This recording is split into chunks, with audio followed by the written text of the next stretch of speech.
মেঘা আমার লাঞ্চটা দিও। হ্যাঁ যাচ্ছি।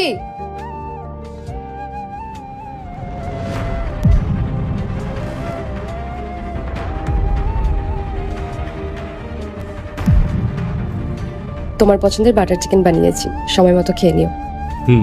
তুমিও সময় মতো খেয়ে নিও, আর বাবারও খেয়াল রেখো।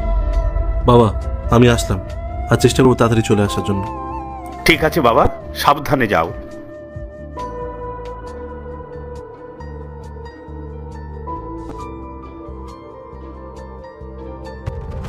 মা, ঠিক আছিস তো তুই?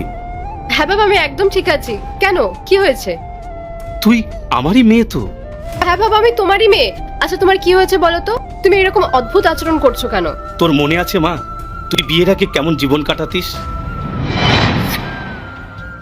মেঘা, মেঘা, ওঠ মা, কলেজ যেতে হবে তো তোকে। বাবা দেখো না তো, আমাকে ঘুমাতে দাও। কত ঘুমাবি? অন্তত উঠে ব্রেকফাস্টটা করে নে। কাল রাতেও তো তুই কিছু খাসনি। আরে শুধু ঘুমোলেই হবে, টাইম মতন তো খেতেও হবে।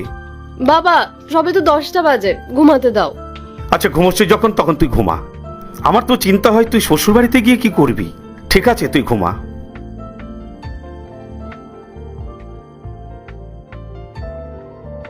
বাবা শোনো না, আমার কিছু টাকা লাগবে। টাকা? এই তো 2 দিন আগেই তোকে এতগুলো টাকা দিলাম, এর মধ্যেই তুই খরচ করে ফেলেছিস। আরে ওটা দিয়ে তো আমি আমার বন্ধুদের ট্রিট দিয়ে দিয়েছিলাম, তাই কিন্তু তার আগে আজকে দেখবো আমার ভিডিও ছেলেরা বেশি দেখে নাকি মেয়েরা। তুমি যদি একটা মেয়ে হয়ে থাকো তাহলে ভিডিওতে একটি লাইক করে দাও, আর যদি ছেলে হয়ে থাকো তাহলে লাইক সাবস্ক্রাইব দুইটাই করে দাও, আর কমেন্টে তোমার সুন্দর নামটি লিখে দাও। খরচা হয়ে গেছে।